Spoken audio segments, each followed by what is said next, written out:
ചേച്ചി ചോദിക്കട്ടെ, അന്ന് പഞ്ചാബി ഹൗസിൽ ചേച്ചിയോടുള്ള ഇഷ്ടം പോലെ തന്നെ അന്ന് ചേച്ചി മോഹിനി നിങ്ങളുടെ ആ ഒരു ഇങ്ങനെയാണല്ലോ, പുറകെ ആണല്ലോ, മോഹിനിയുടെ പുറകെ മോഹിനിയുടെ സംസാരമായിരുന്നല്ലോ ചേച്ചി. അപ്പൊ അതേപോലെ ഇപ്പം അവർ നിങ്ങൾ തമ്മിൽ നല്ല കണക്ഷൻ ഉണ്ടോ? അന്നും ആക്ച്വലി മോഹിനി വളരെ പ്രൊഫഷണൽ പേഴ്സൺ ആണ്. ഐ തിങ്ക് പിന്നെ എത്രയോ പ്രാവശ്യം കൂടെ അഭിനയിച്ച ആൾക്കാരുമായിട്ട് മോഹിനി പിന്നീടും കോൺടാക്ട് വെച്ചിട്ടുണ്ടോ എന്ന് എനിക്കറിയില്ല. We had A very professional relationship during the shoot and after that I don't think ഞങ്ങൾ നമ്പേഴ്സ് പോലും എക്സ്ചേഞ്ച് ചെയ്തിട്ടുണ്ടെന്ന് എനിക്ക് തോന്നുന്നില്ല. She went Har way, I went mine. And we never happened to see each other after that. ഞാൻ കുറെ കാലം Rafi സാറായിട്ടും macadam സാറായിട്ടും പിന്നെ റാഫി സാറിന്റെ ബ്രദർ ആയിരുന്നു അന്ന് അതിൽ അസോസിയേറ്റ് ആയിട്ടുണ്ടായിരുന്നത് ഷാഫീസ് നോ മോർ നൗ. അപ്പൊ ഷാഫി ആയിട്ടൊക്കെ ഞാൻ സംസാരിക്കാറുണ്ടെന്നല്ലാതെ but never with this girl മോഹിനിയായിട്ട് ഞാൻ പിന്നെ കോൺടാക്ട് ഉണ്ടായില്ല. പക്ഷെ നമ്മള് ഈ ഇവന്റ് ഞാൻ പറഞ്ഞില്ലേ പഞ്ചാബി ഹൗസ് റീലോഡഡ്, ആ സമയത്ത് ചേച്ചിനെ അപ്രോച്ച് ചെയ്ത പോലെ തന്നെ തീർച്ചയായിട്ടും ആ സിനിമ എന്ന് പറഞ്ഞാൽ നിങ്ങൾ എല്ലാവരും ഉണ്ടാവണമല്ലോ ആ ഇവന്റിൽ. അങ്ങനെ വിളിച്ചിരുന്നു മോഹിനിനെ. അന്ന് വിളിച്ചു കഴിഞ്ഞ് കുറെ തവണ ട്രൈ ചെയ്തു. അങ്ങനെ ട്രൈ ചെയ്തപ്പോൾ എല്ലാ നമ്പരും മാറി മാറി പോയിക്കൊണ്ടേയിരിക്കും. ആ നമ്പറിലൊന്നുമില്ല. അപ്പൊ വേറൊരു നമ്പർ നമ്മൾ സെർച്ച് ചെയ്ത് കണ്ടുപിടിച്ചു. ആ നമ്പറിൽ നോക്കുമ്പോൾ അതിലും കിട്ടുന്നില്ല. അങ്ങനെ പിന്നെ മനസ്സിലായത് നമുക്കറിഞ്ഞ എന്താ വെച്ചാല് മോഹിനി കംപ്ലീറ്റ് ആയിട്ട് സിനിമ ഈ ഒരു ലോകമായിട്ട് കംപ്ലീറ്റ് ആയിട്ട് മാറി. ഇപ്പൊ കംപ്ലീറ്റ്ലി സ്പിരിച്വൽ ആണ് ആള്. ശരിയായിരുന്നു. ഞാനും അത് കേട്ടിട്ടുണ്ടായിരുന്നു, അങ്ങനെ മോഹിനി എന്തോ സ്പിരിച്വൽ ആയിട്ട് മൂവി ചെയ്തു. പക്ഷെ അതൊന്നും അതിനുശേഷം മൂവീസ് ചെയ്തുവോ എന്ന് എനിക്കറിയില്ല. ഇല്ലില്ല, സ്പിരിച്വൽ അതിനു ശേഷം ഇത് കംപ്ലീറ്റ് ഈ ഒരു മൂവി ഇതിനോടൊക്കെ കംപ്ലീറ്റ് കട്ട് ഓഫ് ചെയ്ത് പോയിട്ടാണ് ആള് സ്പിരിച്വൽ ഇതിലേക്ക് വന്നത്. പിന്നീട് മൂവി ചെയ്തിട്ടില്ല. ഇപ്പൊ തന്നെ മൂവി ചെയ്തിട്ട് കുറെ വർഷങ്ങളായല്ലോ. ഏതോ ഒരു ഗസ്റ്റ് അപ്പിയറൻസ് ആയിട്ട് കളക്ടർ എന്ന് പറഞ്ഞൊരു മൂവി, അതും കുറച്ച് ഇയേഴ്സ് മുന്നെയാണ്. അതിലെന്തോ ഒരു ഗസ്റ്റ് അപ്പിയറൻസ് എന്തോ ചെയ്തിട്ടേ ഉള്ളൂ. അപ്പം ചേച്ചിക്കും ഇപ്പൊ അങ്ങനെ കണക്ഷൻ ഒന്നും ഇല്ല അല്ലേ? അന്ന് തന്നെ ഒരുപാട് പേര് എന്നോട് ചോദിച്ച ചോദ്യമായിരുന്നു അത് ആക്ച്വലി. കാരണം നമ്മൾ രണ്ടുപേരും ഒരുമിച്ച് തന്നെ ആയതുകൊണ്ട്.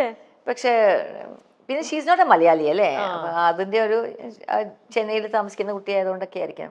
ഓക്കെ, ഇനി നമുക്ക് ആ പഞ്ചാബി ഹൗസിലേക്ക് വീണ്ടും തിരിച്ചു വരാം. ഓക്കെ, പഞ്ചാബി ഹൗസിൽ ചേച്ചി അപ്പൊ ഈ സ്ക്രിപ്റ്റ് വായിക്കുമ്പോഴേ നിങ്ങൾ അന്നും ഇങ്ങനെ കഥയൊക്കെ പറഞ്ഞ് അങ്ങനെയൊക്കെ പറയില്ലേ? സ്ക്രിപ്റ്റ് തരും ഓഫ് കോഴ്സ് അല്ലേ? അപ്പൊ അത് കേട്ടപ്പം ചേച്ചിക്ക് ചേച്ചിയുടെ കഥാപാത്രത്തിന് ഇത്ര ഇമ്പോർട്ടൻസ് ഉണ്ടെന്നോ അല്ലെങ്കിൽ എന്നോട് അന്ന് ഞാൻ പറഞ്ഞേ രാത്രി അപ്പൊ എന്നോട് ഒരു ഔട്ട്ലൈൻ എനിക്ക് തന്നു അന്ന് സംസാരിച്ചപ്പോൾ. ഇങ്ങനെ പറഞ്ഞു, അപ്പൊ ഇങ്ങനെയാണ് ഈ ഹീറോയിന് സംസാരിക്കാൻ പറ്റില്ല, അപ്പം സംസാരിക്കുന്ന കാര്യമാണെന്ന് പറഞ്ഞു. പിന്നെ പിറ്റേ ദിവസം രാവിലെ ഹീറോയിൻ ആയിട്ട് ആക്ച്വലി മോഹിനി അല്ലായിരുന്നു first heroine. Somebody else had done the role for 3 days. പിന്നെ അവർക്ക് എന്തോ റഷസ് നോക്കിയപ്പോൾ ആ കുട്ടി ഒരു പഞ്ചാബി ലുക്ക് ഇല്ല എന്ന് പറഞ്ഞിട്ട് മാറ്റിയിട്ട് ഒരു ദിവസം ബ്രേക്ക് ചെയ്തിട്ടാണ് മോഹിനി ജോയിൻ ദ ഫിലിം. അങ്ങനെയായിരുന്നു, last minute change of decision ആയിരുന്നു അത്. എന്നിട്ട് ചേച്ചി സ്ക്രിപ്റ്റ് വായിച്ചു. ചേച്ചി അപ്പൊ പിറ്റേ ദിവസം രാവിലെ ഇപ്പം പറഞ്ഞു ഇങ്ങനെയാണ്. അപ്പോഴും എന്നോട് പറഞ്ഞു ഇതിൽ ലാസ്റ്റ് ഒരു സീനാണ്, അതാണ് മോസ്റ്റ് ഇമ്പോർട്ടൻറ്റ്. കാരണം ഇമോഷണൽ ആയിട്ട് അവൾ പറയാൻ നോക്കുമ്പോൾ യു ഹാവ് ടു ട്രാൻസ്ലേറ്റ് അല്ല put it into words എന്ന് പറഞ്ഞിട്ടായിരുന്നു. അപ്പൊ ഞാനിങ്ങനെ ടെൻഷനായിരുന്നു ആക്ച്വലി, അത് ചെയ്യാൻ പറ്റുമോ അറിയില്ലല്ലോ എന്ന് ടെൻഷനില്ല. പക്ഷേ I don't know how it went. Anyway ആരും കംപ്ലൈന്റ് പറഞ്ഞില്ല. എന്നിട്ട് ആ സൈൻ ലാംഗ്വേജ് ഒക്കെ ചേച്ചി ചെയ്യുന്നുണ്ടല്ലോ. എനിക്ക് സൈൻ ലാംഗ്വേജ് കുറച്ചേ ഉണ്ടായിരുന്നുള്ളൂ, മോഹിനിക്കായിരുന്നു ശരിക്കും. ചേച്ചി മോഹിനിയോട് കമ്മ്യൂണിക്കേറ്റ് ചെയ്യണതൊക്കെ ഉണ്ടല്ലോ. അല്ല, മോഹിനി ഇങ്ങോട്ടേക്ക് പറയും, ഞാൻ പറയുന്നത് കുട്ടിക്ക് മനസ്സിലാകുമായിരുന്നു. പക്ഷെ അവൾക്ക് പറയാനുള്ളത് അവൾ സൈൻ ലാംഗ്വേജിൽ ചെയ്യുന്നതായിരുന്നു.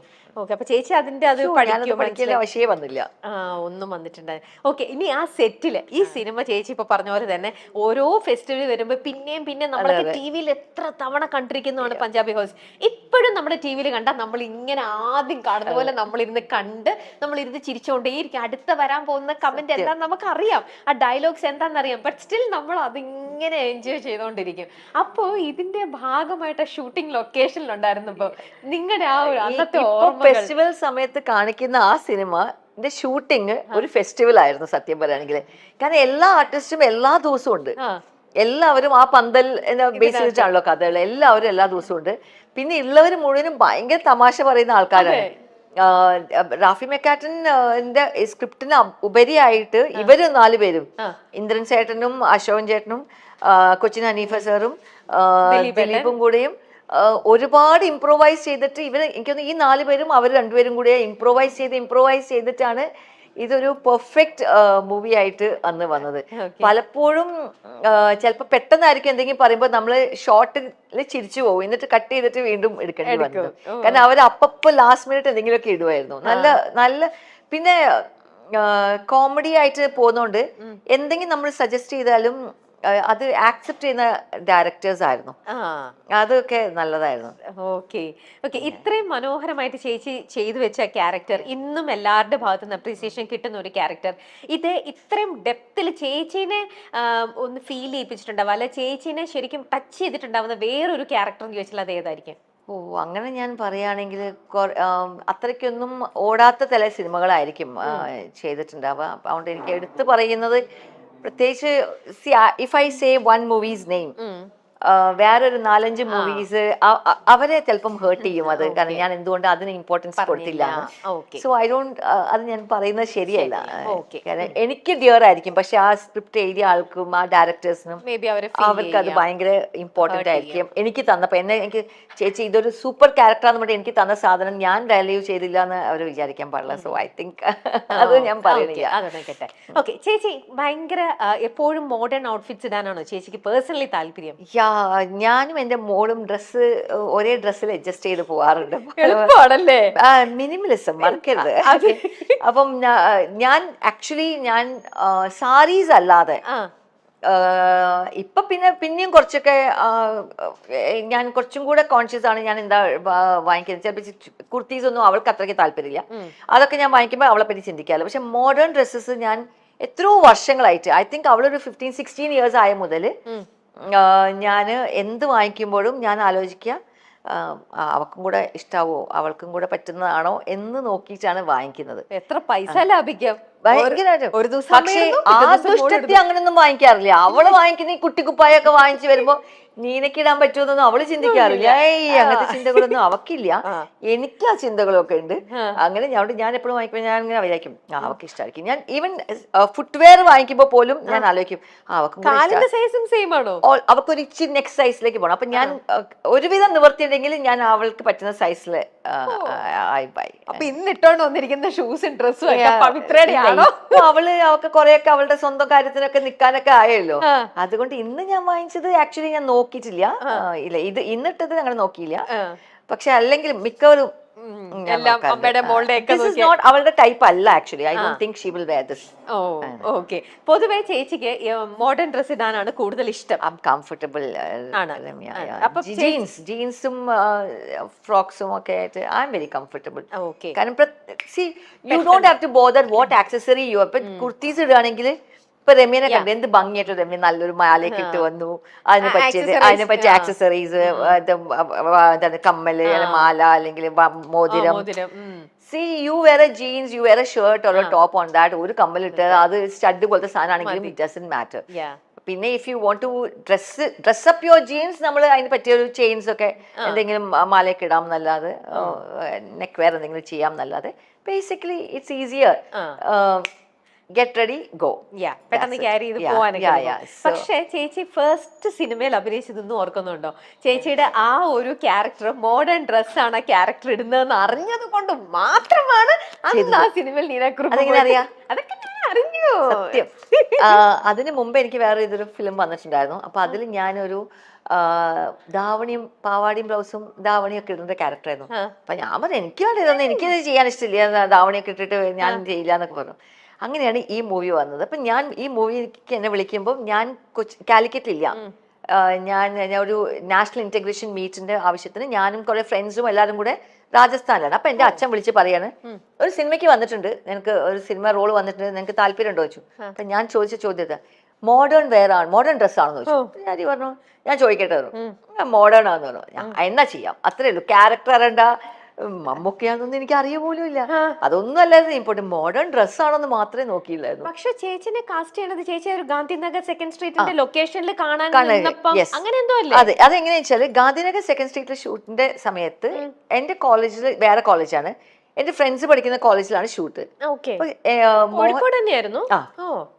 അപ്പം മോഹൻലാലിനെ ഭയങ്കര ഇഷ്ടമുള്ള ഒരു ഫ്രണ്ട് എനിക്കുണ്ടായിരുന്നു. അപ്പൊ പുള്ളിക്കാരത്തി പറഞ്ഞു ലാലേട്ടന്റെ ഷൂട്ട് ഉണ്ട്. അന്ന് ലാലേട്ടൻ എന്നല്ല മോഹൻലാലിന്റെ ഷൂട്ട് ഉണ്ട്, എനിക്ക് കാണാൻ പോകണം. അങ്ങനെ ഞങ്ങൾ എല്ലാവരും കൂടെ ലിപ്സ്റ്റിക് ഒക്കെ വാരി വലിച്ചിട്ട് ഡ്രസ്സൊക്കെ ഇട്ട് സ്റ്റൈലായിട്ട്, കാരണം മോഹൻലാലിനെ കാണാൻ പോകണല്ലോ, അങ്ങനെയൊക്കെ സ്റ്റൈലൊക്കെ ആക്കിയിട്ട് ഡ്രസ്സൊക്കെ ഇട്ടിട്ട് ഞങ്ങൾ കാണാൻ പോയതാണ്.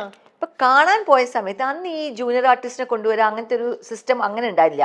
ഏതെങ്കിലും കോളേജിൽ വെച്ച് ഷൂട്ട് ഉണ്ടാവും, ആ കോളേജിലെ കുട്ടികളൊക്കെ ആയിരിക്കും അഭിനയിക്കുന്നത്, അല്ലെങ്കിൽ ഏതെങ്കിലും കോളേജിൽ നിന്ന് കുട്ടികളെ കൊണ്ടുവരുന്നത്. അപ്പൊ ഞങ്ങൾ പോയിട്ട് കാണാൻ പോയ ആൾക്കാരായിരുന്നു. അപ്പൊ ഞങ്ങൾ ഈ പറഞ്ഞ പോലെ പാന്റും ഷർട്ടും ഒക്കെ ഇട്ട് ലിപ്സ്റ്റിക് ഒക്കെ വാരി വലിച്ചിട്ടൊക്കെ ഇട്ടിട്ടൊക്കെ പോയതാണ്.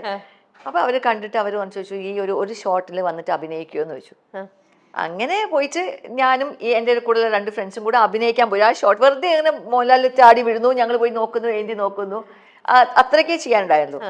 അത് കഴിഞ്ഞിട്ട് ഒരു 2 months അവർ നെക്സ്റ്റ് ഇപ്പോൾ ഈ ശ്രീധരൻ്റെ 1ാം തിരുമുറിവ് വേണ്ടി അവർ തിരുമുറിവിന് ഹീറോയിനെ തേടുമായിരുന്നു.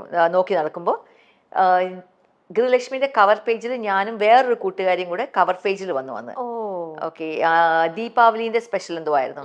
ഞങ്ങൾ ആ നോർത്ത് ഇന്ത്യൻ ഡ്രസ്സ് ലാച്ച പോലത്തെ സാധനം ഇട്ടിട്ട് കവർ പേജ് വന്നു. അപ്പൊ ഇവര് ഈ പെണ്ണിനെല്ലാം അന്ന് നമ്മൾ അവിടെ വെച്ചിട്ട് കണ്ടതെന്ന് ഓർത്തിട്ട് അവര് പോയിട്ട് കോളേജിലൊക്കെ അന്വേഷിച്ച് എന്റെ അച്ഛൻ്റെ അടുത്ത് എത്തുകയാണ് ചെയ്തത്. അങ്ങനെ ചോദിച്ചത്. അപ്പൊ ചേച്ചിക്ക് ഒരു സിനിമ മോഹമോ സിനിമ നോട്ട് അറ്റ് ഓൾ ഒട്ടും ഉണ്ടായിരുന്നില്ല? Film was not in my. എനിക്ക് അന്ന് ആഗ്രഹം ഉണ്ടായിരുന്നു, I want to do my IAS എഴുതണമെന്ന് ഭയങ്കര ആഗ്രഹമായിരുന്നു. പിന്നെ എനിക്ക് എയർ ഹോസ്റ്റസ് ആവണം, എനിക്ക് ഈ ലോകം മുഴുവൻ കറങ്ങണം, എയർ ഹോസ്റ്റസ് ആയിട്ട് ഫ്രീ ആയിട്ട് ലോകം കറങ്ങണം, ഇതായിരുന്നു എനിക്ക് ആഗ്രഹം ഉണ്ടായിരുന്നുള്ളൂ. I didn't never wanted to be an actress. ദൈവം, എന്നിട്ട് ഇപ്പൊ കൊണ്ട് എവിടെയും വന്ന് നിൽക്കണേന്ന് നോക്കിക്കേ. നമ്മുടെ തലയില് വരച്ചിരിക്കണ അല്ലേ? അപ്പം അച്ഛനും അമ്മയ്ക്കും ഒക്കെ ഇഷ്ടമായിരുന്നു. ഫസ്റ്റ് ഫിലിം കഴിഞ്ഞിട്ടും ഞാൻ ഓൾമോസ്റ്റ് 5 years പിന്നെ അഭിനയിച്ചിട്ടില്ലായിരുന്നു. 87 മുതൽ 92 വരെ ഐ ഡിഡ് നോട്ട് ആക്ട്. 92 ഇതുപോലെ ഞാനിപ്പോ ആഡ്സ് ചെയ്യായിരുന്നു, ചെറിയ ചെറിയ കമേഴ്ഷ്യൽസ് ഒക്കെ ചെയ്യാറുണ്ടായിരുന്നു. ആ സമയത്ത് 92 പെട്ടെന്ന് ഒരു ആഡ് ചെയ്യുന്ന ഒരു ഫോട്ടോഗ്രാഫർ ക്യാമറമാൻ എന്നോട് പറഞ്ഞു, ഒരു സീരിയലിന്റെ ഷൂട്ട് നടക്കുന്നുണ്ട്, മധുമോഹന്റെ സീരിയലിന്റെ ഷൂട്ട് നടക്കുന്നുണ്ട്, അതിലൊരു റോളുണ്ട്, പെട്ടെന്ന് വന്ന് അഭിനയിക്കാൻ പറ്റുമോ? ഞാൻ പറഞ്ഞു എനിക്ക് പറ്റില്ല, രാവിലെ ഒരു 10 മണിക്കാണ് പറഞ്ഞത്. ഞാൻ പറഞ്ഞു ഞാൻ ആലോചിക്കട്ടെ എന്ന് പറഞ്ഞു. ആലോചിച്ചാൽ പറഞ്ഞു 12 മണി. അപ്പൊ എന്നോട് പറഞ്ഞു 12 മണിക്കുള്ളിൽ പറയണം, കാരണം ഇന്ന് shoot തുടങ്ങാനുള്ളത്.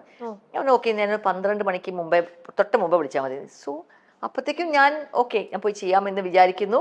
12 o'clock I went to the location. 1:30 I am starting my shoot.